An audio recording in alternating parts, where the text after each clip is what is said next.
Hey there, it's Nick. And it's Leah. Real quick thing before we get going. Please subscribe to our show and follow it. In whatever platform you're listening to us on. Yes, whatever app you're using right now, there's probably a plus button or a little bell or it says subscribe. Well, tap that, please. Just a quick little, and it makes such a big difference for us. We would really appreciate it. We really would. So please do that, and thank you. Thank you. And now, let's start the show. Yay!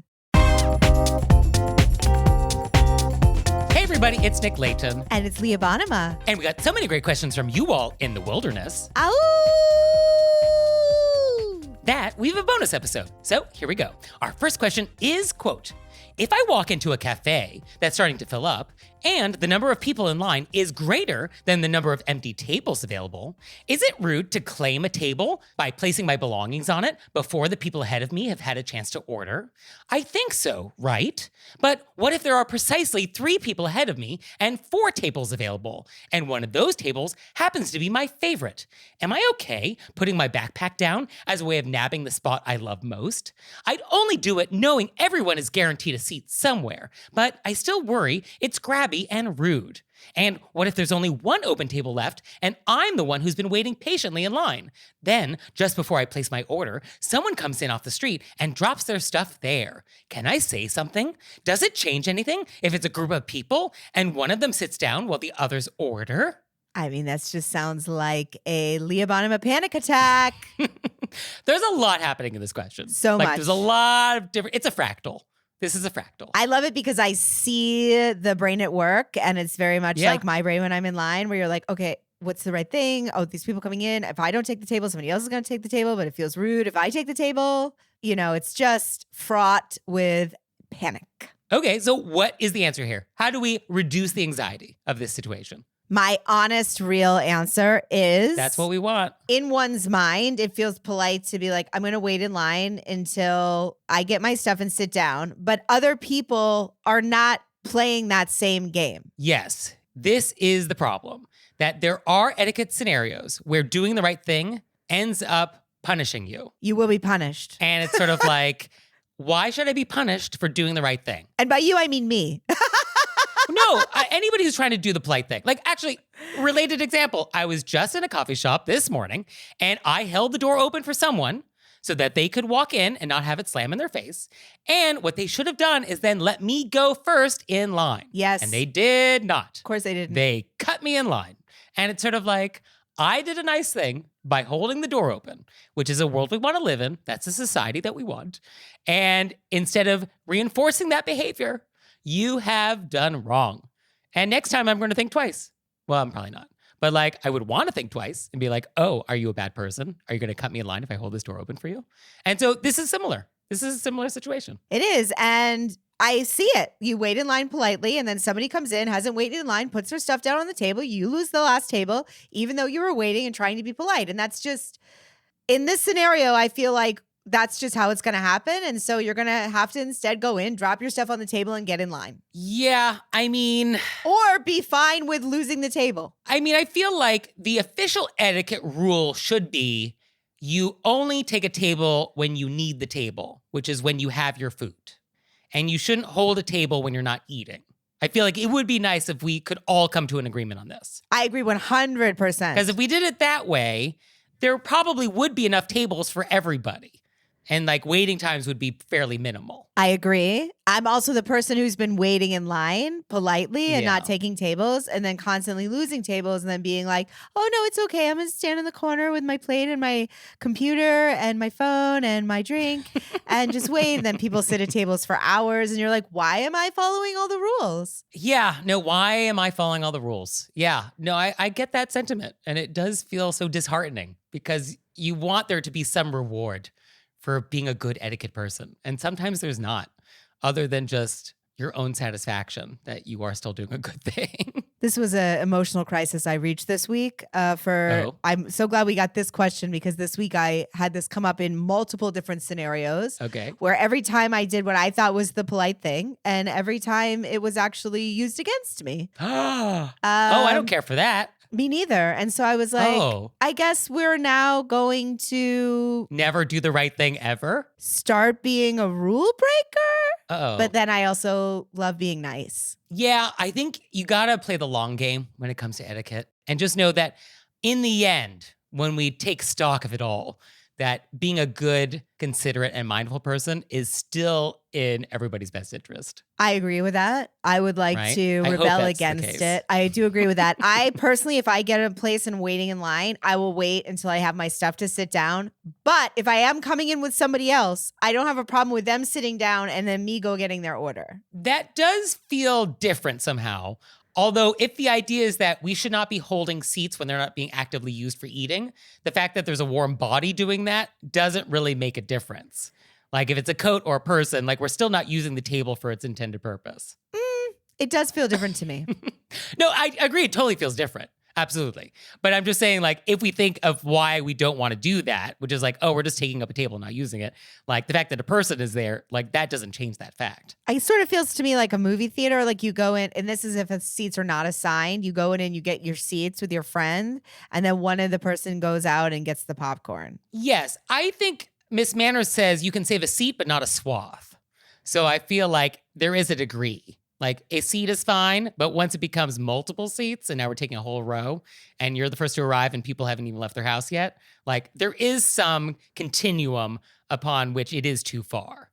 And I guess this is up for grabs where exactly these points should lie. But I think there is sort of a difference between 1 seat and 50 seats. Agreed. And then I think also, say we're in a busy cafe and we walk in and we see there's one empty seat and then there's a person who's ordered who like obviously has their stuff and they're walking over to that table and we beeline to get in front of them.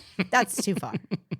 Yeah, no, that's rude. Yeah. That's very rude. Let's not shove them out of the way. Let's not flip over their tray. We like throw our backpack to land on the table right before them. We're like, got there first. That's an FSR. Fair enough. Now, should you say something? Should you say something? I'm not going to get involved. Yeah, I'm not interested in that. Yeah, I think we're just going to let that go. I think we have to accept that that's a part of if we choose to wait in line and not claim a seat, it's a possible thing that may happen. Now, one final thought I did have was etiquette is local, and etiquette does require on a group of people to agree on certain rules. And so if the society within this cafe is such that we agree, claim your table when you want at whatever point you arrive, and that's fine, and everybody agrees that that's the rules inside of this cafe, then it does become fine. Like, there have been times where, like, I was in some situation where, like, everybody was just cutting in line.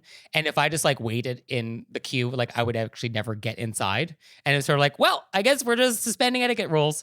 But it's like, no, etiquette rules weren't suspended. They were just different in this context. This society of people has decided that we don't wait in lines. That's our etiquette. And so maybe the final thought here is that if it's a cafe where we just save tables first, maybe that's fine then. I also feel, now that we're going to list all the reasons why, besides me thinking that some people don't know that maybe they came from a society where we're all doing that and they just didn't know, which I always like to imagine that the person's not doing it maliciously. That way it feels easier. For sure. Is that maybe they had to sit down because they'd been standing for too long. Or I have come into cafes where I was traveling. I had a suitcase. I had a backpack.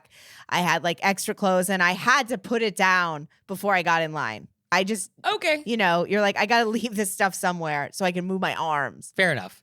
Okay, so I think we covered all of the ways to approach this question and then some. I think the only thing that we came down really hard on is that we're not going to bring it up if somebody comes in and jumps. Yeah, I don't think that's a hill you want to die on. So I think we just let that go. We just let it go and we think they had no idea or they have a good reason for it, or it's not for us to question, and another table will come along, and so we'll just wait. And in the meantime, we'll just text Nick and Leah all about it. And then we will collectively vent against this person. That's what we're here for. And now it's time for an intermezzo. Intermezzo. So this episode is brought to you by BritBox. So Leah, what is BritBox? BritBox is the streaming home of the biggest and best selection of great British television. That's right. And their selection is great. I mean, they have everything you'd want to watch and then some. I am currently watching Antiques Roadshow because I love nothing more than watching people be disappointed that their thing is junk. I love that that's what you love about it. I think most people watch it to be like, I love it when people find that thing and you're like, no, I love it when it's junk. Yeah, no, I like that part. And what are you watching? Well, I'm always deep in the mysteries. I love their mysteries. Right now, I'm rewatching Luther, which I think is all 5 seasons are up. Oh, what a series. So they have a great deal for our listeners. You can get 50% off your first month when you sign up for a monthly plan. But only if you go to BritBox.com and use our promo code RBW at checkout when signing up for a monthly subscription. So get 50% off your first month. Use promo code RBW at BritBox.com. And now it's time for an intermezzo. Intermezzo. So this episode is brought to you by Talkspace. So Leah, what is Talkspace? Talkspace is online therapy. There's no need to commute to appointments, miss time at work, or line up childcare in order to attend sessions. Also, there's no need to put on an outfit, which I think is one of my favorite things about being able to do therapy in your home, besides the fact that you can see people that maybe you wouldn't be able to see because of geographic location. You have access to all different kinds of providers. Also, you don't have to get dressed up. That's right. Yeah, you don't have to wear a tuxedo now. Yeah, gone are the days when you had to be black tie for your therapy sessions. Gone are the days. I'm a huge proponent of therapy. I hope for everybody that if they want therapy, they can find somebody for them. So as a listener of this podcast, you'll get $80 off your first month with Talkspace when you go to Talkspace.com/RBW. So to match with licensed therapists today, go to Talkspace.com/RBW to get $80 off your first month and show your support for the show. That's Talkspace.com/RBW. So our next question is, quote, I live in an apartment with 2 other roommates in Brooklyn. I've never met them before moving in, but they are both lovely people with whom I've become friends. The problem is our fridge and pantry space. I've lived in big cities with not a lot of space for a few years, so I'm well practiced at condensing my groceries and not buying what I don't need. My roommates, on the other hand, are the opposite.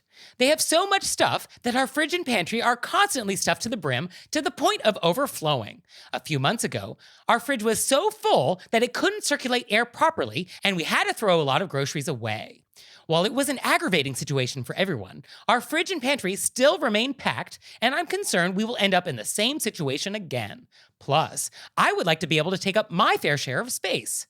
Thoughts? I feel like this is one of those polite yet direct, non-judgmental conversations where we're like, hey, I'd love to sit down and have a group chat. I think we all shop differently. Yeah. So I'd love to talk about how we could divide the fridge in an even way. Yeah, I think we just need a house meeting. And I think the tone is that non-judgmental, value neutral. Yeah, that's going to be your key to success here.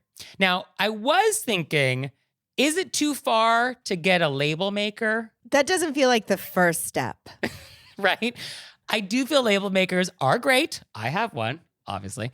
But it does feel a little aggressive, right? Maybe it's a little aggressive. Everything I have from Nick has his name on it. That's true, actually.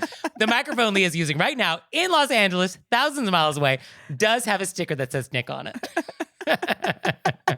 Just want to make sure you keep track of it. Just want to make sure you know it's not yours. Right. I do need it back at some point, and so I want you to know whose it is. Yeah. So label maker, yeah, I guess it felt a little aggressive. Or color-coded tape or some sort of line system within the fridge. Could just be like, we each have a shelf. Yes. I mean, I was thinking of that, though. There are different shelves, and we have the crisper drawer, we have the door. Like, there's different zones in the fridge. But yes, I think some conversation that like, oh, air circulation is important for the fridge to work properly. And so we cannot have things shoved to the far reaches of every corner up against all the walls because then it doesn't work. And then, yeah, let's just like not shop at Costco. Like, why do we have so much stuff? New York City. Well, I think shopping at Costco is a great way in New York City to save money because you go to a bodega and get 2 things for $30. Sure. But like, where I'm going to put 96 rolls of toilet paper in my house. Well, I think the conversation is just saying we have different shopping habits. And your style is ruining everything. But that part of the sentence is silent. Right. No, but I think we do often talk about these polite yet direct conversations. And we do talk about like, oh, they should be value neutral and non-judgmental. And if that was the only thing anybody ever took away from our show, that actually will solve 99% of all etiquette problems, I think. And it's not hard. Like, it's definitely a thing that you practice. Oh, I toss it out like, oh, this is super easy. Right. No. It takes practice. You have to set yourself up for it. A lot of times, even I have this problem. I think I'm using a value neutral, not judgmental tone. I'm trying really hard. Sometimes that is very difficult for me. I'm still working on it. It's a journey. We're all on a different path. We're shocked. I also, you don't want to come from a place of guilt, which is where I come from. Like expressing your feelings, you shouldn't feel bad. Like I'd be like, I'm so sorry. Can I have a part of the fridge? Yeah, no, That's you should not not what feel. it is. It's not what it is. Don't feel guilty about having this conversation because we all want to have fresh food. Like we all have the same goal. So let's just work together to figure out how we can achieve our goals. Yes, let's work together to figure out how we can achieve our goals. I think that's a great way to close out your thing. It sounds so fun. Yeah, there you go. So our next question is, quote, I'm going on a group trip with some old friends, and one of those friends has volunteered to get the rental car because her company has a large discount. The problem is that this friend doesn't normally drive and would be the primary driver on the car. A couple of months ago, we were on a road trip with this friend and let her take a turn driving my car. We went over 100 miles per hour, bouncing from side of the lane to the other side of the lane, while she casually drove one-handed at the bottom of the wheel. We've reminded her to slow down a couple of times, but every time she got engrossed in conversation and she quickly forgot and resumed driving 40 miles an hour above the speed limit, narrowly missing the barrier multiple times between us and oncoming traffic. After about half an hour, we finally found a polite way to convince her to trade driving with one of us. We were truly fearing for our lives, but didn't know how to break it to her that she was a terrible driver, so we just avoided having her drive again. However, now she's insisting that she pay for this new rental car and drive on this upcoming trip as a favor to all of us. I feel like we finally need to broach the topic and let her know we just don't feel safe with her behind the wheel. I tried to politely offer her to drive, but she refused firmly already. How can I approach this conversation? I don't want her to feel ganged up on and embarrassed that we've been feeling this way about her driving for months, but I also don't want to die. P.S. I almost texted you 2 months ago about how to resolve this while I was in the 100-mile-per-hour car ride, but I was too scared to look at my phone to finish the text. I mean, this is a safety trumps etiquette. Absolutely. I mean, that's what I wrote down. Yeah. As a reminder, health and safety always trumps etiquette. Always, always, always. Do not put yourself in harm's way just for the sake of being quote unquote polite. Like, don't do it. Don't go into that stranger's van because they asked you nicely. Like, just make sure you take care of your health and safety first, please. And I've been in this position. I was on a road gig. It was me and 2 other comics. And the comic who was driving was a horrible driver. She would pull the wheel every time she talked. And the other comic and I sat her down and said, one of us has to drive your car. We feel unsafe. And it just had to happen. I mean, it's that or get in an accident. Yeah. I mean, what are your choices here? Die? Yeah, let's not have that on the table as an option. Let us not have that on the table. No. And driving is a skill. It is absolutely a skill. I know I get rusty at it. You know, I'm a Californian. I love driving, love just taking the wheel, go out for a drive in the country, top down, good tunes, love it. But I get very rusty. I don't drive, I probably only drive once a quarter at this point. And so, the first couple seconds behind the wheel, it's sort of like, okay, right, this is how this goes. You get rusty. And so, not everybody's good at it. Well, this person also seems like a casual driver. They're going 100. They're only holding the bottom of the steering wheel. Yeah. It's just, I mean, this is just one of those conversations that. Yeah, there's no easy way to have it other than, I think, just have it, which is just like, hey, Lisa, thank you so much for getting the rental car. I don't think I feel safe with you driving. Would it be okay if me and this other person drove for this trip? And I think we just say that. It's not a negotiation. It's not a negotiation. I don't feel safe with you driving. Would it be okay if one of us drove? Or you could say, I really appreciate you offering to get the rental car. I want to drive. It's how I feel safest. Okay. Interesting. I like that at first blush. Yes, I feel safest. Could we have an objection to that? Could Lisa say something? Which is like, the rental discount is only when I'm the driver. Well, then I would say that I'm going to rent my own car. Okay. I mean, I feel like we do need to just let Lisa know that her driving is unsafe, in our opinion. Yes, I feel like this was another way to walk into it, but I guess right. But I think we're going to end there. And we're going to end there anyway. So yeah. So I feel like it's just easier to start with that. And I think a one-on-one conversation, I don't think we need to make it like she walks into a room and all the friends are sitting there in chairs and be like, come in, sit down. I don't think we want that vibe. I think it's more of a, hey, I've been thinking about this upcoming trip. I don't feel safe, et cetera, et cetera.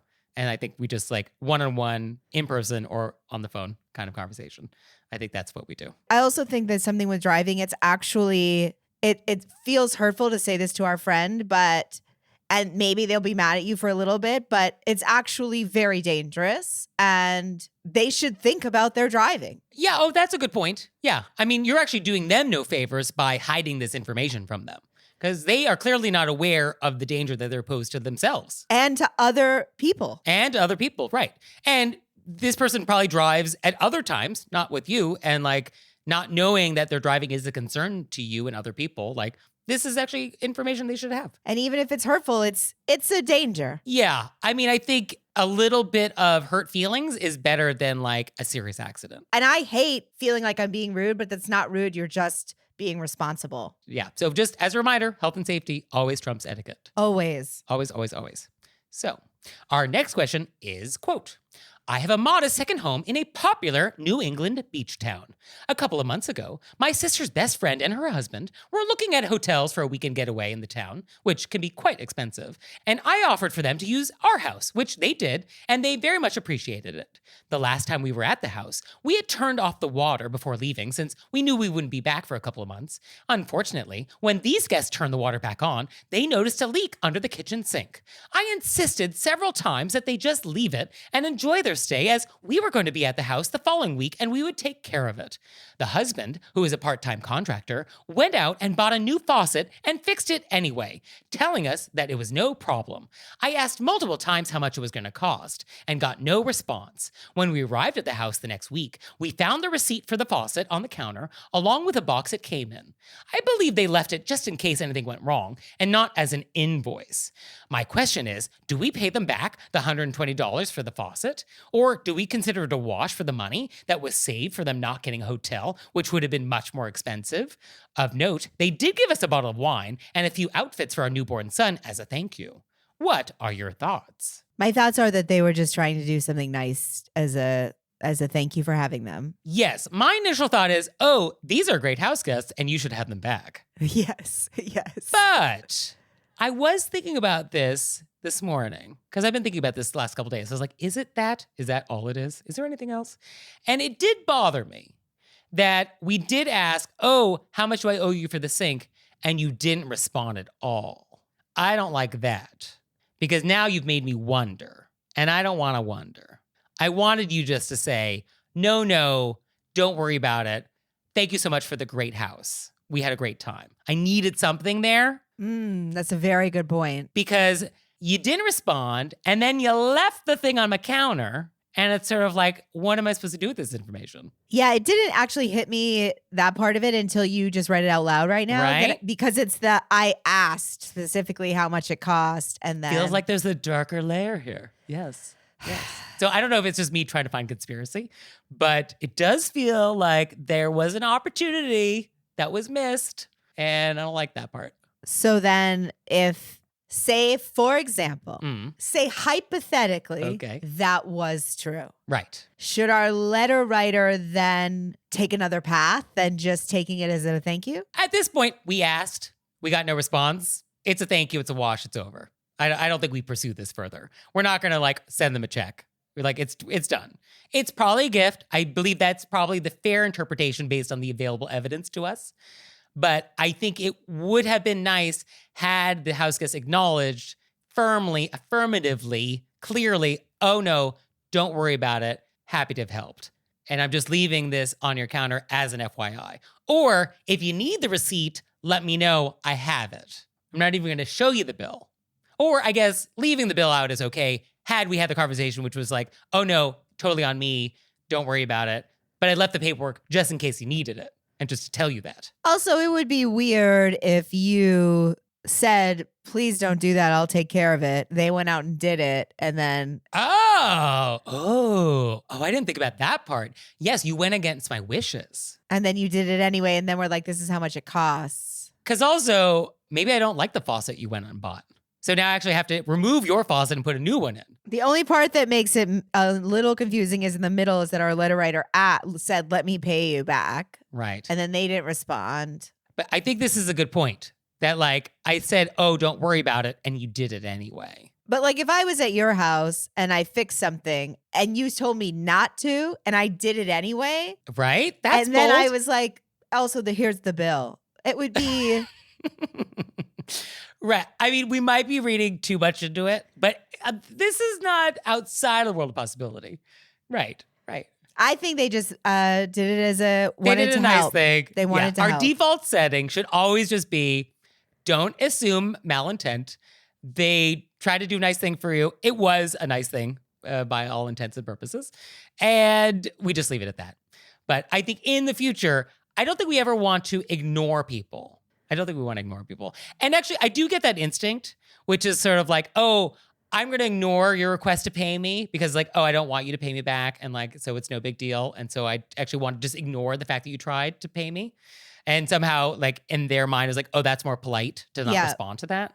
But I think by doing that, it actually created this ambiguity, which was a little rude. That's a very good point. I recently got something for a friend. I bought tickets for something and they were like, how much do I owe you? And I thought I had made it clear, no money, you know, but then they asked again and I was just going to leave it and not respond to be like, no, you can't. But then I just said, no, I got it. It's a gift. Yes, we need that. Because if you continue to ignore it, then it's sort of like, do I still owe her money? Now I have this debt on my books that needs to be paid. Like, what do I do with this? But I think that's such a good call on your part. That is an initial instinct where you're trying to be like, no, but that you have to say it out loud. You do need to verbalize that. Yeah. So I love that we took a seemingly simple question where everybody just was nice and polite and then saw a dark side, which may or may not be actually there. I don't think it was. Probably not. But it's fun to fantasize, I guess. That's Nick's fantasy malintent. Right. Unfortunately, that's often my reality. But our next thing is a bonkers. Bonkers! Which is your opportunity to share a bonkers etiquette story, something that's bonkers. And let me tell you, these are the highlight of my inbox. I'll be like in line somewhere, I'll be on the subway, and one will pop up on my phone, and they're just so delightful. Like, I love it. So if you have a bonkers etiquette story for us, please send them in. We love them. We will be sharing them with everybody. So here is one. Quote, I was training to run a marathon and told a friend that I was running it on a certain date. And she said, really? That doesn't work for me. Can you run it the following week so I can come and cheer you on? It was a marathon. So no, I was not going to run 26.2 miles on a date that suited her. Needless to say, she didn't show up on race day, and I didn't talk to her for a while after that. Can you run a marathon by yourself on the own day? So the person standing on the sidelines who has nothing to do with it? What? I mean, what do we do with this? Like, how do you respond to that? I feel like my face I would do that thing where my mouth kind of drops open and I do a little tilt of the chin and then I just go, right? What? Yeah. Sorry? No. So I love this. I would love to imagine the amount of things this person has asked people to reschedule that has nothing to do with them. Actually, your New Year's Eve party not going to work for me this year. So can you just move that a couple days? Either way, 1 or 2 days is fine. I imagine they do it with like I want to go to this place, but I'm hoping they could like move Disney World because I don't want to fly and I'd like to go somewhere I can drive to. Yeah, the weather in Rome in July is just too hot. Can we move the Coliseum? Would that be possible? Could we just move it? Can somebody get on that, please? Yeah, just move it. Just a couple hundred miles north. That's all. Thank you. Thank you so much. So this is bonkers and delightful. So thank you for sharing this with us. If you have a bonkers story for us, please share it with us. And if you have questions or event or repent, we'll take it all. Send it to us through our website, wereraisedbywolves.com, or you can leave us a voicemail or send us a text message to 67-CALL-RBW. And we'll see you next time. Bye. Bye.